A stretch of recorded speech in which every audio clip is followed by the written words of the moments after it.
Baru-baru ini viral sebuah video amatir singkat yang menarasikan bahwa gunung emas sudah ditemukan di Kongo. Kongo sendiri merupakan suatu negara di bagian tengah sampai barat benua Afrika. Nama resmi negaranya adalah Republik Demokratik Kongo.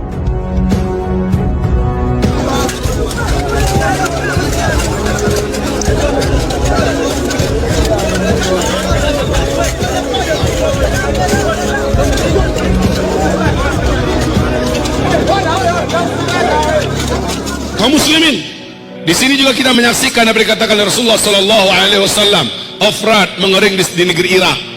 Apabila dia mengering, akan ketemu nanti gunung emas, kata Rasulullah. Tidak akan terjadi kiamat sampai sungai Ofrat mengering terlebih dahulu. Sejak 2014, bulan Maret 2014, apa yang dikatakan oleh NASA Amerika di New York Times pada tanggal 12 Februari 2013 jadi kenyataan bahwa sungai Ofrat mengering di 2014. Sampai hari ini sungai Ofrat sudah tidak lagi berair sedikit pun. Ternyata New York Times sudah mengumumkan di 2013 tanggal 12 Februari bahwa sungai Ofrat menurut NASA sudah susut airnya, mengurang airnya 60%. Kata mereka 2014 sungai Ofrat kering total. Kering sudah sekarang 100%. Sungai terbesar di Timur Tengah itu ada 3, Nil, Tigris, dan Ofrat. Dan Ofrat itu induknya atau sumber kepalanya adalah di Turki, lehernya di Syria, bodinya di Irak, ekornya di Iran. Sungai ini sekarang sudah tidak bisa lagi dinikmati oleh umat manusia di negeri Irak. Kaum muslimin yang kami muliakan, Masya Allah. Dan apa yang dikatakan oleh George Bush membuktikan hadis Nabi. Nabi mengatakan tidak akan terjadi kiamat sampai mengering terlebih dahulu sungai Ofrat. Keringnya sungai Ofrat akan menyebabkan munculnya atau ditemukannya gunungan emas yang ada di negeri Irak, yang menjadikan kaum lelaki di muka bumi ini akan berlomba-lomba ke sana untuk memperebutkan gunung emas tersebut, dan mereka berperang. Dalam setiap 100 orang yang berperang akan terbunuh 99, satu yang tersisa hidup dari 100 setiap 100 orang. Setiap mereka berkata, semoga satu orang yang bertahan hidup itu sayalah orangnya.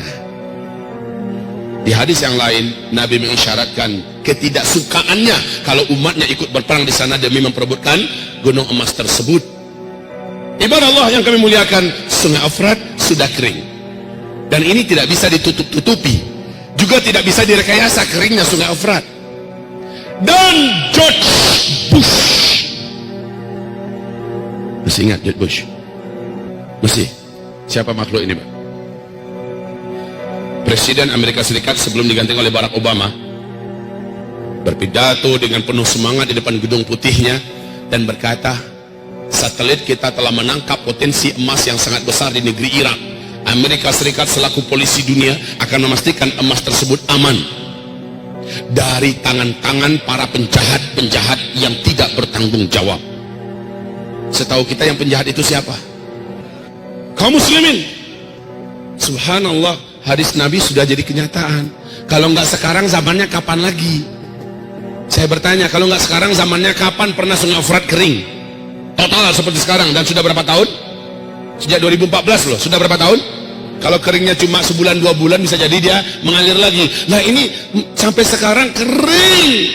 Dan ada yang unik. Kenapa bulan Maret, bulan April 2014 135.000 pasukan darat Amerika Serikat yang berserakan di seluruh negara-negara Teluk tidak jadi ditarik oleh Barack Obama ke Amerika, padahal membiayai mereka sudah tidak sanggup lagi Amerika, tapi tetap dipertahankan di Timur Tengah. Kenapa setelah Donald Trump naik, kenapa Amerika hari ini dengan keadaan kondisi ekonomi yang sangat parah menambah budget militer dan budget perang mereka?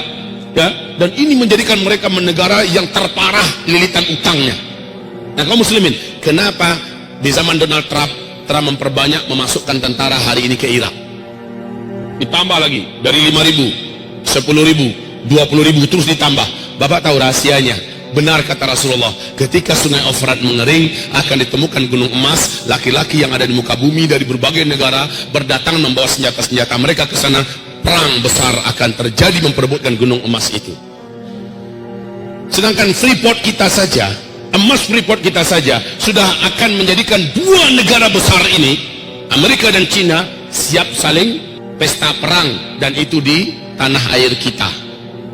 Negeri kita jadi tempat perang. Nah itu hanya Freeport. Bagaimana dengan gunung emas yang ada di Irak? seluruh dunia kan, dan nanti kamu akan terbelah menjadi dua belahan besar di akhir zaman, kata Nabi. Blok timur, blok barat. Kamu akan berdamai dengan blok barat, diajak damai oleh mereka. Lalu kamu menyatukan kekuatan dengan blok barat, kamu akan berperang memerangi musuh bersama di blok timur. Allah akan kalahkan mereka di tangan kamu, kata Rasulullah sallallahu alaihi wasallam. Lalu barat ketika itu berkata di Syria, di Damaskus, sambil mengibar-ibarkan benderanya, kemenangan ini adalah kemenangan kaum salib. Padahal mereka kolaborasi dengan dunia Islam, tapi mereka mengumumkan kemenangan adalah kemenangan salib. Maka terjadilah perang antara kalian dengan barat, dan Allah menangkan kalian. Perang itu dikenal oleh dunia barat dengan sebutan di kitab Taurat, di kitab Injil dengan perang Armageddon. Kalau dalam hadis disebut dengan Malhamah Al-Kubra, dan itu terjadinya nanti di Syam, tepatnya di Syria, Ghutah, A'maq, dan Dabiq. Kaum muslimin yang kami muliakan, hari ini kita melihat arah dunia menuju ke situ. Arah dunia sekarang sedang menuju kepada perpecahan dan peperangan besar.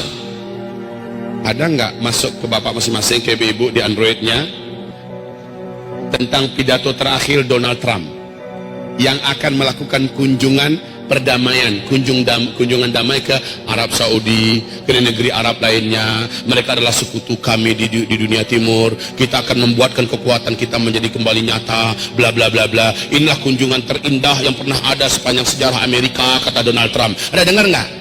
Ada dengar nggak? Padahal sebelum dia naik, apa ancamannya dengan dunia Islam? Apa ancamannya kepada dunia Islam si Donald ini? Dan ancaman itu dia buktikan, Pak. Baru saja dia naik, sudah mulai dilakukan ini. Bahkan ada masjid di Amerika yang diratakan dengan tanah. Sudah mulai. Kemudian bagaimana ancaman-ancamannya dia wujudkan. Dan sekarang dia melihat bagaimana harus bersatu dengan dunia Arab atau dunia Islam. Maka lihat, hadis Nabi akan jadi kenyataan. Kamu akan diajak berdamai oleh Rum, dalam hal ini Amerika dan Eropa. Lalu kamu akan memerangi musuh bersama di blok timur, yaitu Rusia, China, India, Iran, dan semua kekuatan blok timur akan perang besar melawan blok Islam dan Barat. Kaum muslimin, lihat, sebentar lagi, kalau sudah begitu kenyataannya, lalu di fase keempat ini, apa yang harus kita lakukan, wahai para pemuda? Apa yang harus kita buat, wahai generasi muda? Ibu-ibu, apa yang harus ibu lakukan? Sementara kata Rasulullah, yang paling panjang umurnya adalah ibu-ibu. Dalam artian apa? Di fase keempat yang paling banyak tersisa hidup itu kaum ibu-ibu, Bu. Di mana laki-laki jumlahnya 1 berbanding 50. Pada kemana kita semua? Sudah di alam barzakh. Semoga saja kita lagi cerita nanti di taman surga sambil menunggu kiamat. Taib kaum muslimin, ini akhir zaman. Di masa ini akan banyak kejadian-kejadian yang luar biasa. Dan di masa ini memang kaum lelaki yang paling banyak berpindah ke alam barzakh.